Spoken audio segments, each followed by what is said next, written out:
आज़ाद समाज पार्टी का किसे दे पाते हैं चंद्रशेखर आज़ाद इन 4 नामों में से कि जो है कहीं ना कहीं भागीदारी जो आज़ाद समाज पार्टी में बेहतर रहा है।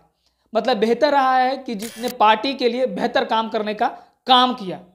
ये डॉक्टर वीरेंद्र भास्कर जी हैं, ये मुस्लिम समुदाय से, क्योंकि जिस तरह से चंद्रशेखर आज़ाद रावण बात करते हैं कि SC ST OBC माइनॉरिटी की भागीदारी होनी चाहिए, तो इश्तियाक अहमद खान का भी नाम आ रहा है कि मुस्लिम समुदाय से आते हैं। नमस्कार दोस्तों, आप देख रहे हैं वोटर जंक्शन, मैं हूं वकील कुमार बादल। देखिए, बात कर ले चंद्रशेखर आज़ाद रावण की पार्टी आज़ाद समाज पार्टी, जो बिहार में इन दिनों सुर्खियों में है। और सुर्खियों में इसलिए है कि कई जो है आज़ाद समाज पार्टी के नेता का इस्तीफा दिया गया है। और ऐसे में बिहार में और पूरे देश में लोकसभा चुनाव होना है और अगले 2025 में विधानसभा चुनाव होना है।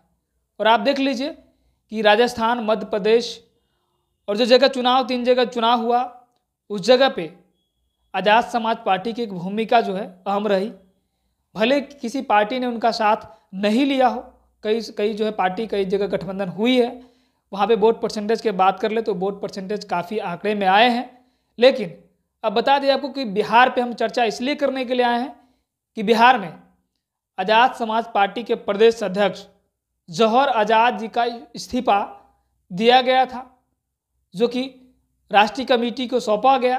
राष्ट्रीय कमेटी ने भी इस पर विचार करके उनके इस्तीफे को स्वीकार किया। अब हम बात कर ले कि अगले बिहार में प्रदेश अध्यक्ष आखिर कौन बन सकता है।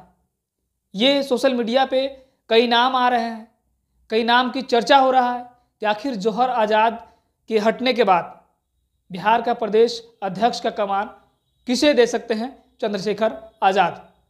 तो हम बात करेंगे इन्हीं सभी मसलों पर। पहले हम बात कर ले ये कि बिहार में एक जौहर आज़ाद का नाम इसलिए काफ़ी तेज़ी से था, एक समय था जौहर आज़ाद जी का जो 2 बार प्रदेश अध्यक्ष रह चुके हैं बिहार का, तो एक बेहतर काम की राजनीति काफ़ी उनकी समझ रही। लेकिन उन्होंने एक आरोप लगाया और कि भीम आर्मी से और आज़ाद समाज पार्टी का तालमेल नहीं बन रहा था, जिसके कारण आज़ाद समाज पार्टी के प्रदेश अध्यक्ष ने ये साफ तौर पे राष्ट्र कमेटी को बताया कि भीम आर्मी से तालमेल नहीं बनना, ऐसे में संगठन नहीं होगा तो फिर पार्टी का क्या अस्तित्व बचेगा। तो आज़ाद समाज पार्टी के जो प्रदेश अध्यक्ष थे जौहर आज़ाद, उन्होंने सफाई दिया और कहीं ना कहीं राष्ट्र कमेटी इस पर विचार करके उनके इस्तीफे का स्वीकार किया। लेकिन अब बात कर लें कि आखिर अगला प्रदेश अध्यक्ष आज़ाद समाज पार्टी बिहार का कौन हो सकता है। इन दिनों नाम जो है काफ़ी नाम आ रहे हैं, लोगों ने कई नाम पर मुहर भी लगाया है, लेकिन उस नाम का भी हम चर्चा करेंगे। देखिए, हमारे सामने जो लिस्ट है वो इस तरह है। देखिए, पहला बात कर ले नरेश राम। नरेश राम का जो उम्र जो है 52 वर्ष लगभग है, 52 वर्ष लगभग है। वो प्रदेश सचिव ASP में, आज़ाद समाज पार्टी में प्रदेश सचिव थे ASP का। उनका भी दलित समाज से आते हैं, रविदास जाति से आते हैं, उनका भी एक नाम जो है प्रदेश अध्यक्ष के लिए आ रहा था कि नरेश राम को प्रदेश अध्यक्ष बनाना चाहिए। तो आप बात कर ले कि इन्होंने भी जब से भीम आर्मी बिहार में गठन हुई तब से नरेश राम एक साथ में चंद्रशेखर आज़ाद जी के साथ में संघर्ष करा और बिहार में जो भी आंदोलन हुए उसमें उन्होंने बढ़ चढ़ के हिस्सा लिया और पार्टी संगठन के लिए एक बेहतर काम किया। तो इस पर बात कर ले कि नरेश राम। दूसरा नाम हम आपके सामने हम रखना चाहेंगे विद्या यादव। विद्या यादव का उम्र है लगभग 48 वर्ष और वो शिक्षा में ग्रेजुएट कर चुके हैं। तो आप समझिए जरा सा कि जब से आज़ाद समाज पार्टी बना तब से तो नहीं है, लेकिन इनकी जो आज़ाद समाज पार्टी में भूमिका रही है वो 2020 से, जब 2020 से आज़ाद समाज पार्टी में आए हैं और 2020 से लगातार आज़ाद समाज पार्टी में काम कर रहे हैं। यादव समाज से आते हैं, क्योंकि जिस तरह से देखिए चंद्रशेखर आज़ाद रावण का राजनीति जो और संगठन में जो भागीदारी है, SC ST OBC माइनॉरिटी की बात करते हैं तो यादव समाज से आते हैं विद्या यादव जी। और विद्या यादव जी का भी कहीं ना कहीं आज़ाद समाज पार्टी में एक बेहतर काम के लिए भी जाना जाता है, तो विद्या यादव जी का भी नाम है।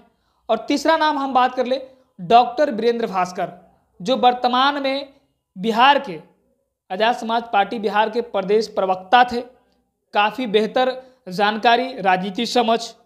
इनकी बात कर ले हम, उम्र इनका लगभग 48 से 50 वर्ष है। 48 से 50 वर्ष है। इनकी शिक्षा पे बात कर ले तो इनकी शिक्षा जो है PhD और ग्रेजुएट से लॉ किए हुए हैं। जरा समझिएगा, ग्रेजुएट से लॉ किए हुए हैं, PhD किए हुए हैं। और बात कर ले कि अभी जो वर्तमान में आजाद समाज पार्टी के प्रदेश उपाध्यक्ष थे और प्रवक्ता भी थे। बात कर ले हाल ही में वो मतलब एक आजाद समाज पार्टी में एक सक्रिय नेता माने जा रहे थे, जो हर राजनीति, बिहार की जो राजनीति थी, जो गतिविधि थी, उनको सही मायने में जो होता है प्रमुखता से आवाज उठा रहे थे, मीडिया के सामने रूबरू हो रहे थे। तो इनकी जो है कहीं ना कहीं भागीदारी जो आजाद समाज पार्टी में बेहतर रहा है। मतलब बेहतर रहा है कि जिस तरह से आप जितना देख चुके होंगे कि जिस तरह से आजाद समाज पार्टी के और भी जो नेता हैं वो मीडिया के सामने बहुत कम आते थे, तो ऐसे में प्रवक्ता होने के नाते इन्होंने एक बेहतर अपने पार्टी के लिए बेहतर काम करने का काम किया। ये डॉक्टर वीरेंद्र भास्कर जी हैं। इनका भी नाम लोग चाह रहे हैं कि डॉक्टर वीरेंद्र भास्कर जी जो है राजनीति के अच्छे खासे समझ भी रखते हैं और इनकी जो है राजनीति शुरू से ही रहे हैं, प्रोफेसर भी रह चुके हैं मगध विश्वविद्यालय के। और इनकी बात कर ले तो ये छात्र आंदोलन में जेल भी गए थे। और हाल फिलहाल में आप देखे होंगे पटना की सड़कों पे संविधान दिवस का जो माननीय मुख्यमंत्री नीतीश कुमार जी के द्वारा एक भीम संसद बुलाया गया था, उसमें विरोध प्रदर्शन करने के लिए आजाद समाज पार्टी बिहार के प्रदेश अध्यक्ष तमाम जो हैं नेताओं के साथ डॉक्टर वीरेंद्र भास्कर भी दिखे थे, एक विरोध प्रदर्शन कर रहे थे। उसमें डॉक्टर वीरेंद्र भास्कर जी का भी बेहद योगदान था। तो डॉक्टर वीरेंद्र भास्कर जी के लोग चाह रहे हैं कि डॉक्टर वीरेंद्र भास्कर जो हो सकते हैं अगला प्रदेश अध्यक्ष। तो इस पर हम बात कर ले। बाकी चौथा नाम मेरे सामने जो आ रहा है मुस्लिम समुदाय से आते हैं इश्तियाक अहमद खान।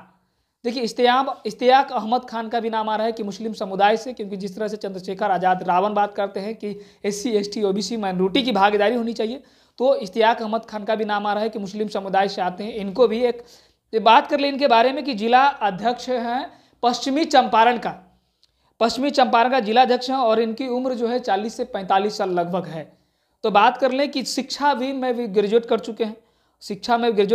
और देखिए वर्तमान की स्थिति मैं बता रहा हूँ आपको, प्रदेश अध्यक्ष जौहर आज़ाद जी के एक बेहद करीबी माने जाते हैं। तो हमने आपके सामने इन 4 नामों का जिक्र किया। इश्तियाक अहमद जी का भी नाम हमने जिक्र किया, क्योंकि SC ST OBC की बात हमेशा, माइनॉरिटी की बात हमेशा चंद्रशेखर आज़ाद रावण करते रहते हैं। तो कहीं ना कहीं इश्तियाक अहमद जी का भी नाम आ सकता है कि वो मुस्लिम समुदाय से आते हैं। तो हमने आपके सामने इन 4 नामों को रखा और 4 नाम का चर्चा अभी पूरे प्रदेश में हो रहा है।